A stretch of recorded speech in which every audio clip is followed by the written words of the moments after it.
7 अक्टूबर 2023 की सुबह का सूरज दुनिया के लिए एक बड़ी खबर अपने साथ लाया था और ये खबर थी फिलिस्तीनियों का इजराइल पर हमला। लगभग 75 साल से अब तक फिलिस्तीन और इजराइल कॉन्फ्लिक्ट हमेशा वन साइडेड रहा है। एक तरफ है दुनिया की सबसे ताकतवर टेक्नोलॉजी और खतरनाक वेपन से लैस इजराइल आर्मी, जिसने लगभग पूरे वेस्टर्न वर्ल्ड और अमेरिका जैसे देश का सपोर्ट हासिल है और जिसका हर सिटीजन उसकी आर्मी की ट्रेनिंग हासिल कर चुका है। दूसरी तरफ है कुछ निहत्तों की भीड़, जिनके हाथ में ज्यादा से ज्यादा पत्थर और ओल्ड फैशन हथियार है।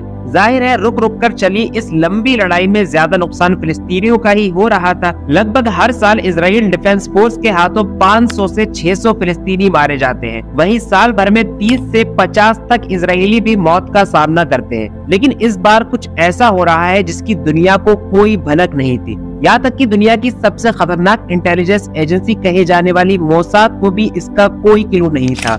हमास ने सिर्फ 20 मिनट के अंदर 5000 से ज्यादा रॉकेट साउदर्न इजराइल और तेल अवीव पर दागे। हमासी फाइटर होममेड फ्लाइंग ग्लाइडर की मदद से सरहद पार करके इजराइल में जा घुसे और आर्मी साइट्स पर भयंकर तबाही मचाने लगे। वहीं दूसरी तरफ इजराइल फिलिस्तीन बॉर्डर पर लगे तारों को बुलडोजर से हटाकर 1000 से ज्यादा हमास फाइटर्स इजराइल में घुस गए और इस तरह ये अब तक के इतिहास का हमास का सबसे बड़ा काउंटर अटैक था जो इजराइल के खिलाफ हो रहा था। लेकिन इन सब के बीच एक नाम आपने बार बार सुना होगा और वो है हमास।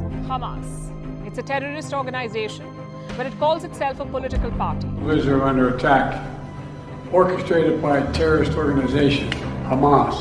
फलस्तीनी मज़ाहमती तहरीक हमास के Palestinian Islamist group Hamas. तो आखिर क्या है ये हमास और ये आखिर चाहता क्या है? कैसे लड़ता है ये इजराइल जैसे पावरफुल देश की आर्मी से?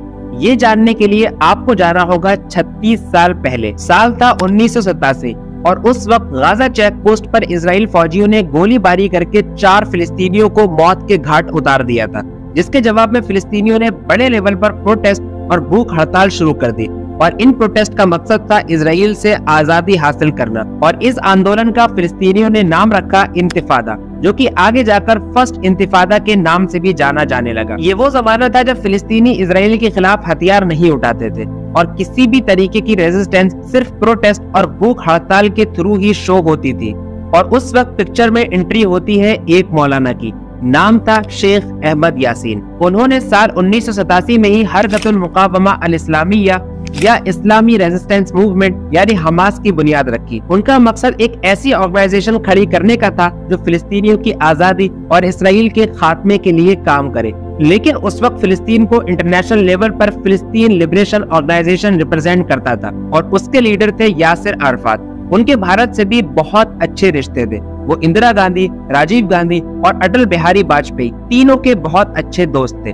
वहीं वो इंदिरा गांधी को तो अपनी बहन मानते थे। दोस्तों, इजराइल का फॉर्मेशन हुआ था 1948 में और तब से लेकर के भारत हमेशा इजराइल के खिलाफ और फिलिस्तीन के साथ खड़ा था। बल्कि former prime minister Atal Bihari Vajpayee तो फिलिस्तीन के कट्टर समर्थक थे। अरबों की जिस जमीन पर इजराइल कब्जा करके बैठा है वो जमीन उसको खाली करना होगी। अरबों की जमीन खाली होना चाहिए। जो फिलिस्तीन है उनके फिलिस्तीनी हैं, उनके उचित अधिकारों की प्रस्थापना होना चाहिए। शुरुआत में तो यासिर अराफात की PLO एक कंप्लीट आजाद फिलिस्तीन की मांग करती थी और उनका कहना था कि इजराइल जैसा कोई देश दुनिया में एग्जिस्ट ही नहीं करता। लेकिन 1990 तक आते आते उन्हें इस बात का एहसास हो गया था कि इजराइल को बिल्कुल इग्नोर करना अब मुमकिन नहीं है, क्योंकि अपने फॉर्मेशन के बाद 1967 की 6 डेज वॉर के अलावा इजराइल 8 जंगें लड़ चुका था और सारी ही जंगें जीतकर वो मिडिल ईस्ट में एक अनबीटेबल पावर बन गया था। लिहाजा वो इजराइल को एक्सेप्ट करने पर रेडी हो गए और फिर 1993 में हुआ ओस्लो एग्रीमेंट। इस एग्रीमेंट में यासिर अराफात ने इजराइल की एग्जिस्टेंस को पहली बार एक्सेप्ट किया, लेकिन साथ ही साथ गाजा और वेस्ट बैंक में एक फिलिस्तीनी गवर्नमेंट की मंजूरी दी गई, जिसे इजराइल ने भी कबूल किया। लेकिन यासिर अराफात के इस एग्रीमेंट से अक्सर फिलिस्तीनी खुश नहीं थे, क्योंकि वो अब भी फिलिस्तीन को एक इंडिपेंडेंट स्टेट मानते थे।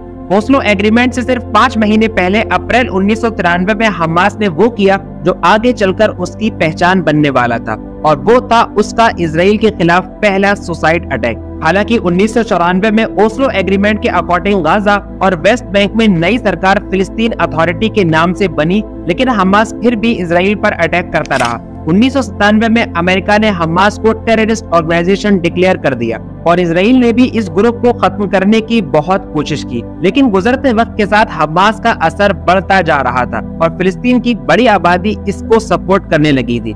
हमास ताकतवर हुआ ईरान और तुर्की की सपोर्ट से, जहाँ से उसको फंडिंग भी मिलती थी और वेपन्स भी। लेकिन इसका असली उदय हुआ नई सदी की शुरुआत के साथ। साल था 2000। ओस्लो एग्रीमेंट को 7 साल बीत चुके थे, लेकिन इसका कोई नतीजा सामने नहीं आ पाया था। जहां फिलिस्तीनी इससे खफा थे, वहीं कई इजरायली भी इस एग्रीमेंट को मानने से इनकार कर रहे थे और इसी की वजह से इजरायलियों ने प्राइम मिनिस्टर यित्ज़हाक राबिन को मार दिया था। 21वीं सदी का पहला क्लैश शुरू हुआ सितंबर 2000 में। इजराइल के फॉर्मर प्राइम मिनिस्टर एरियल शैरून अल अक्सा मस्जिद पहुंचे और वहां पर उन्होंने फिलिस्तीन के खिलाफ प्रदर्शन किया। इससे फिलिस्तीनी भड़क गए और उन्होंने इल्जाम लगाया कि इजराइल मस्जिद अल अक्सा पर कब्जा करना चाहता है और फिर यहाँ से शुरू हुआ सेकंड इंतिफादा, जो 1987 में होने वाले इंतिफादा से भी ज्यादा वायलेंट था। इस सेकंड इंतिफादा को लीड कर रहा था हमास। उसने इजराइल के खिलाफ जमकर हमले और धमाके किए। इजराइल की तरफ से भी वायलेंस में कोई कमी नहीं रखी गई। इस सेकंड इंतिफादा में 3000 फिलिस्तीनी, 1000 इजरायली और 64 फॉरेनर्स मारे गए थे। और फिर कुछ महीनों के बाद अप्रैल 2001 में हमास ने इजराइल पर पहली बार रॉकेट अटैक किया, जिससे इजराइल फिलिस्तीन डिस्प्यूट एक नई स्टेज में इंटर हो गया। 2004 में यासिर अराफात की डेथ हो गई और फिलिस्तीन अथॉरिटी के हेड बने महमूद अब्बास। 2006 में वेस्ट बैंक और गाजा में चुनाव हुए, जिसमें हमास ने मेजोरिटी हासिल की, लेकिन फिलिस्तीन अथॉरिटी हमास को इतनी आसानी से फिलिस्तीन का कंट्रोल नहीं देना चाहती थी, क्योंकि उसे इंटरनेशनल कम्युनिटी से मोटा फंड भी मिलता था, जो वो इलेक्शन हार कर खो सकती थी। लिहाजा उसने हमास को साइड करने की काफी कोशिश की, लेकिन हमास भी कमजोर नहीं थी और नतीजा हुआ बंटवारा। अब वेस्ट बैंक का कंट्रोल फिलिस्तीन अथॉरिटी के पास, जबकि गाजा का कंट्रोल हमास के पास चला गया और इस बंटवारे का इजराइल ने खूब फायदा उठाया और उसने साफ कहा कि जब तक हमास से गाजा का कब्जा वापस नहीं लिया जाता, तब तक वो फिलिस्तीन अथॉरिटी के साथ कोई एग्रीमेंट नहीं करेगा। लेकिन फिलहाल हमास से गाजा का कंट्रोल वापस लेना लगभग इम्पॉसिबल है। अगर एक नजर में देखा जाए तो साल 2008 से 2021 तक इस मुकाबले में 6407 फिलिस्तीनी और 308 इजरायली मारे गए हैं। और अब अगर आप गाजा शहर को देखेंगे, जो कि साल 2006 से हमास के कंट्रोल में है, तो आपको पता लगेगा कि ये एक ऐसा शहर है जहां ना इलेक्ट्रिसिटी है, ना ही साफ पानी। यहाँ के लोग बदतरीन गरीबी में जिंदगी गुजार रहे हैं। ना ही यहाँ पर लोगों के लिए अच्छे हॉस्पिटल है और ना ही बच्चों के लिए अच्छे स्कूल। ऐसे में आखिर हमास कहां से इजराइल पर हमला करने के लिए रॉकेट, गन्स, बॉम्ब्स और ड्रोन्स लाता है, जबकि उसकी बॉर्डर पर हर वक्त इजराइल और इजिप्ट की कड़ी निगरानी रहती है। न्यूज एजेंसी रॉयटर्स का कहना ये है कि हमास घरों में इस्तेमाल होने वाले आम चीजों जैसे चीनी, कंक्रीट और पाइप का यूज करता है और उसे हथियार बनाने की ट्रेनिंग मिलती है ईरान से। वॉल स्ट्रीट जर्नल को दिए गए एक इंटरव्यू में एक इजरायली जनरल ने ये कहा था कि हमास के रॉकेट का डिजाइन बिल्कुल ईरान से मिलता जुलता है, लेकिन उनका प्रोडक्शन गाजा के 360 स्क्वायर किलोमीटर में बसे इस शहर में ही हो रहा है। भाई उनमें अक्सर हथियार उन हथियारों के मलबे से बनते हैं जिन्हें इजराइल गाजा पर फायर करता है। दूसरी तरफ टर्की भी हमास को खुला सपोर्ट देता है। बताया जा रहा है कि 7 अक्टूबर 2023 को हमास ने जिन ड्रोन से इजराइल पर हमला किया था, ये वही ड्रोन्स हैं जिनको 2022 में यूक्रेन ने टर्की से खरीदा था। इंटरेस्टिंग बात यह है कि मुस्लिम दुनिया भी हमास को लेकर 2 हिस्सों में बटी हुई है, जहां ईरान, टर्की और कतर उसके साथ खड़े हैं, वहीं इजिप्ट, यूएई, सऊदी अरबिया और सीरिया उसके खिलाफ है। वीडियो पसंद आने पर अपने कॉन्टेक्ट में जरूर शेयर कीजिए और इसी तरीके की इंटरेस्टिंग वीडियोस देखते रहने के लिए आप हमारे चैनल KW प्रेजेंट को सब्सक्राइब कर लीजिए।